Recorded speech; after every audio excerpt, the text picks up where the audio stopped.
You've been in therapy, you've journaled, you've done the work, and you still walk into a room with killers and feel like the intern who wandered in through the kitchen entrance. So let's stop this cute little game where you pretend you don't know what's wrong, man. You know, you just don't want to look at it. Your problem is not that you feel like an imposter. Your problem is that you keep living like one, day after day, meeting after meeting, year after year. Therapy tried to fix your feelings. I'm going to show you how to fix your behavior so your feelings have no choice but to shut up and fall in line. Now, this is not a safe space. This is a surgical bay. We're cutting this cancer out while you're awake. No anesthesia. Stay or don't. But if you stay, you don't get to lie to yourself while I'm talking. Deal? Okay, good. Let's go. Here's the core mistake therapy keeps making with you. It treats imposter syndrome like a sad inner child problem. Oh, you don't feel good enough? Let's trace that back to your parents, your third grade teacher, or your first boss. Cool story, man. Meanwhile, in real life, you've got a hostile operator in your head actively sabotaging you in real time. Not a wounded child, a hostile operator. He's not confused. He's not fragile. He's efficient, ruthless, and bored of winning. He's running a playbook designed to keep you small, scared, quiet, and humble so you never step into rooms where you might be exposed as competent. And therapy keeps trying to hug him. You do not hug a hostile operator. You identify him, you isolate him, and you put a bullet in his script. That's what we're doing today. 4 tools, all offensive, not defensive. We're not soothing you, we're arming you. Tool number 1, the humble poison list. Your first problem is simple. You are worshiping humility like it's your virtue, when your version of humble is just self-hatred in a church outfit. You call it staying grounded. It's not grounded. It's poisoned. Here's how we drag it out into the light and stomp its throat. Grab a sheet of paper. Not later. Now. Look, if you didn't move and grab a sheet of paper, that's the coward I'm talking to. Move. At the top of the page, I want you to write humble poison list. On the left column, write down every humble phrase you use to spit on yourself regularly. Things like, I just got lucky. I'm not that smart. I mean, I'm nothing special. Well, I'm still figuring it out. Other people are way ahead of me. Write them all down. No spin, no softening, no brand safe version. You are siphoning the poison out of your brain onto the page where we can watch it bleed. Now, in the right column, for each of those lines, you write the cold, arrogant, unfriendly truth. Not a Pinterest quote. The truth might look like, I just got lucky, becomes, no, I put in 10 years of work while other dudes were scrolling TikTok and liking the gym reels. Or perhaps I'm not that smart becomes, I'm smart enough that people keep asking me for my help and paying me for it. That's data, not theory. I'm nothing special becomes, my results are not average. My effort is not average. My standards are not average. That is special. Cry about it. You feel that little flinch while you're writing these things? That urge to delete it? That's the hostile operator screaming because you're ripping his mask off. You're not trying to feel better, man. You're aligning your story with reality. You don't get to argue with reality. You don't have to like it. You just have to stop calling the truth arrogance and your self-abuse humility. Do this once a week for a month. You'll be horrified how much of your I'm just being modest is just you pissing on your own shoes in public. Tool number 2 is the brag file. The next problem, well, you treat evidence like a suggestion. You have years of proof that you're competent, that you're reliable, that you're dangerous in a good way, and you store it in the junk box in the attic. Meanwhile, one throwaway comment from some mid-level manager nobody in 2019, and you carve that on a stone and act like it's a religion. You're not broken. You're running a rigged filing system. So we unfuck that. You're going to build a brag file. Not someday when you feel like you have time. Now. A digital folder, a physical folder, a notes app. I don't care. Make it real. What goes in? Every text where someone thanks you for helping them. Every email where a client praises your work.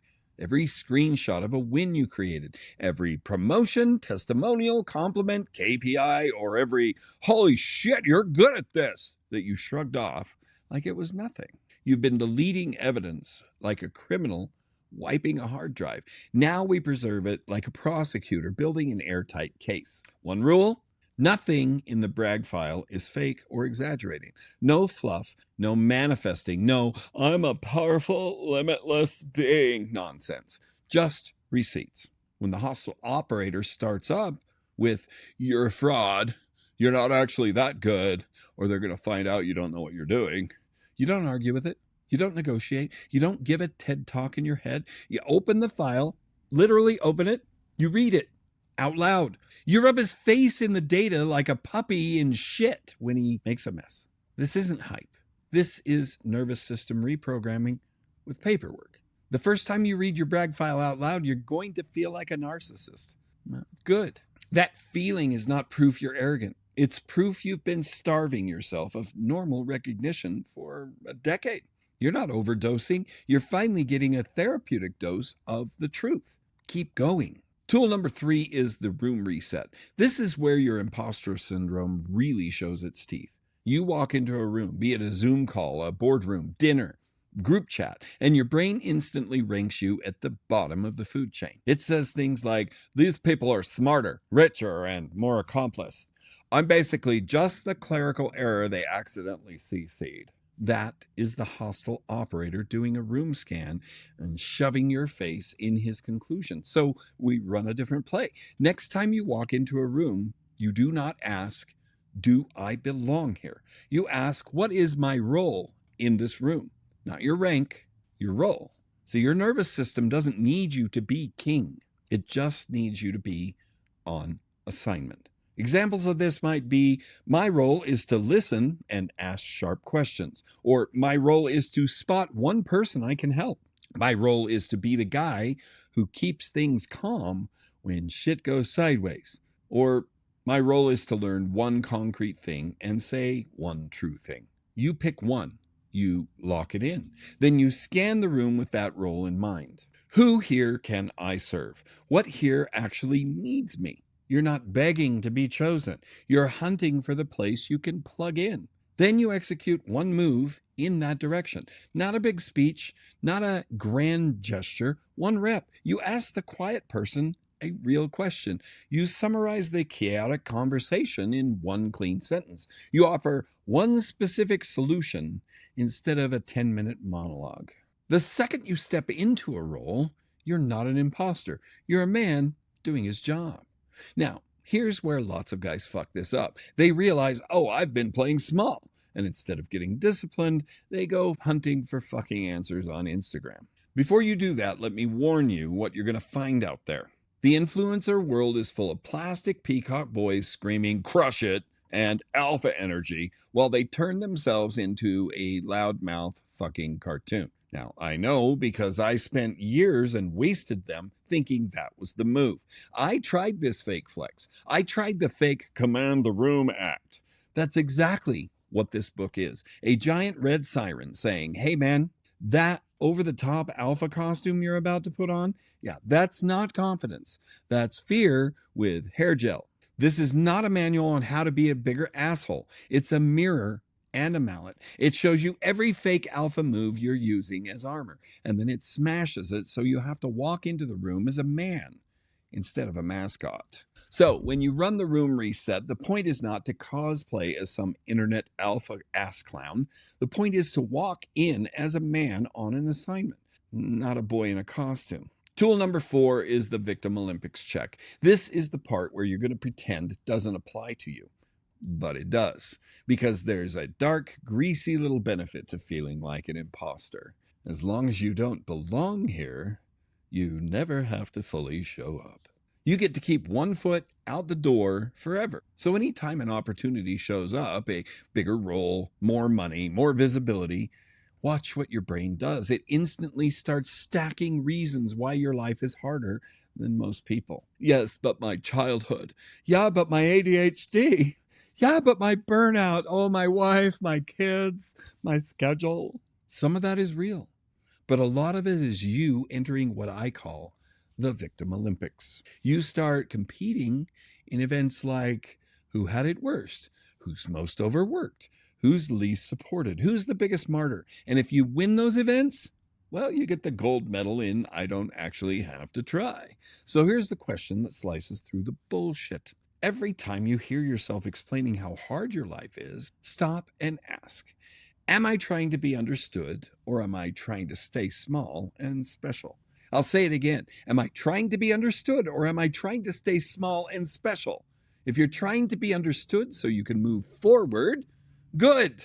If you're trying to stay small and special, congratulations. You just signed up for another round of the Victim Olympics.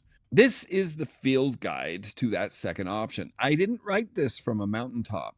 I wrote this after years of catching myself choosing powerlessness and then dressing it up as, well, you don't understand my situation. Every chapter is me proving in real time how often men like us protect our victim identity because it feels safer than owning what we could actually do. You think your imposter syndrome is some mystical trauma cloud. Most of it is just you defending your victim story like it's a family heirloom. This book is basically the Victim Olympics rule book. It shows you in disgusting detail every event you keep competing in. Who had it worst? Who is most overworked? Who's least supported? Who's biggest martyr? So here's the move. Next time you catch yourself building the case for how hard you have it, you ask yourself those two questions. Is this physics or is this me entering the Victim Olympics to help avoid standing out? And question number 2, am I trying to be understood or am I trying to stay small and special? If it's physics, a real constraint you have to engineer around, good. Engineer around it and move. If it's you trying to stay small and special, you call it what it is. I'm choosing victim right now instead of choosing power. You don't need 3 months of journaling on that sentence. You need one honest acknowledgement and a different action in the next 5 minutes. Look, therapy tried to help you feel differently while you kept behaving like the same scared version of you. These 4 tools are how you start behaving like the man your results say you already are. You drain the fake, humble poison. You stack your receipts where you can't ignore them.